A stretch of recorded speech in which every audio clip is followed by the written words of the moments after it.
1996चा लवाद आणि सुलह कायदा थोडा क्लिष्ट वाटतो का? काही काळजी करू नका. आपण हा संपूर्ण कायदा सोप्या भाषेत अगदी परीक्षेच्या तयारीसाठी परफेक्ट अशा पद्धतीने समजून घेणार आहोत. ठीक आहे, तर आपण काय काय पाहणार आहोत ते बघूया. सगळ्यात आधी हा नवीन कायदा मुळात आलाच का? मग त्याची रचना कशी आहे, त्याचे 4 मुख्य भाग कोणते आहेत ते पाहू. हो, आणि त्यामधल्या सुलह म्हणजेच कॉन्सिलिएशनवर आपण जरा जास्त लक्ष देऊ. आणि शेवटी परीक्षेसाठी जे मुद्दे लक्षात ठेवायचेच आहेत ते पण बघू.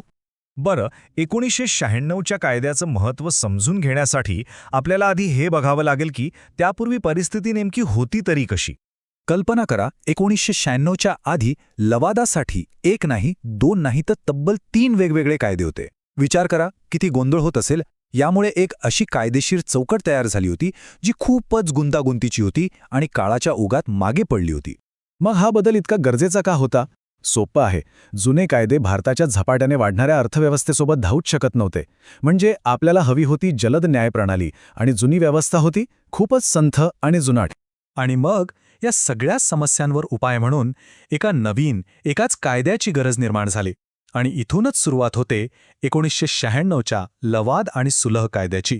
या एका कायद्याने ते 3ही जुने कायदे रद्द केले आणि भारताला मिळाली एक सुटसुटीत, सर्वसमावेशक कायदेशीर चौकट.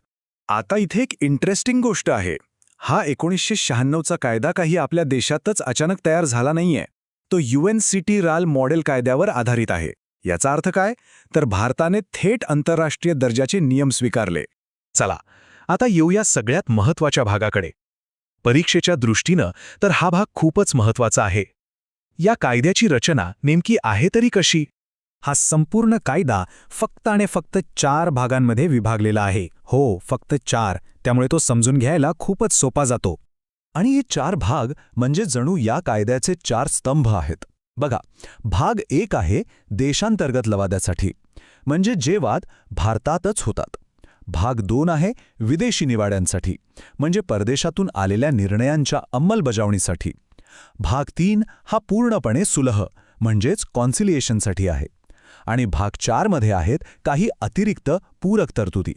आता आपण जरा भाग 3 वर म्हणजे सुलह प्रक्रियेवर जास्त लक्ष देऊया. हा भाग महत्त्वाचा का आहे माहितीये? कारण कन्सिलिएशन ही संकल्पना 1940च्या जुन्या कायद्यात अस्तित्वातच नव्हती. हे एक नवीन आणि खूप महत्त्वाचं फीचर आहे. आता सुलह म्हणजे नेमकं काय? बघा, कोर्टात किंवा लवादामध्ये एक निर्णय दिला जातो, तो लादला जातो. पण सुलहमध्ये तसं नाही.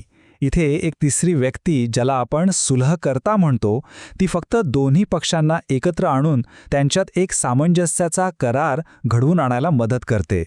आणि परीक्षेसाठी हे 2 शब्द तर नक्कीच लक्षात ठेवा. परस्पर पूर्वसंमती आणि तडजोड करार. म्हणजे काय?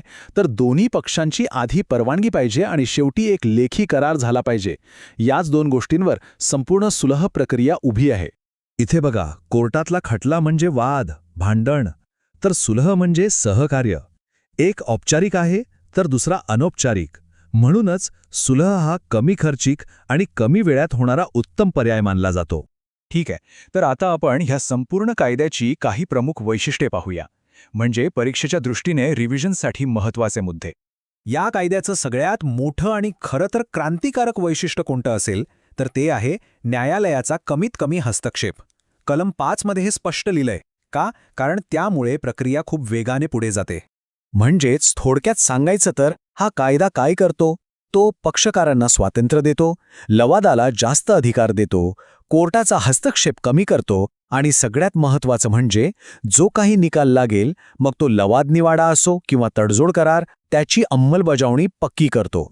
तर शेवटी हा एक विचार मनात राहतो की कोर्टाचा हस्तक्षेप कमी करून आणि पक्षकारांना जास्त स्वातंत्र्य देऊन 1996च्या या कायद्याने भारतातले व्यावसायिक वाद सोडवण्याची पद्धतच पूर्णपणे कशी बदलून टाकली असेल, नाही का?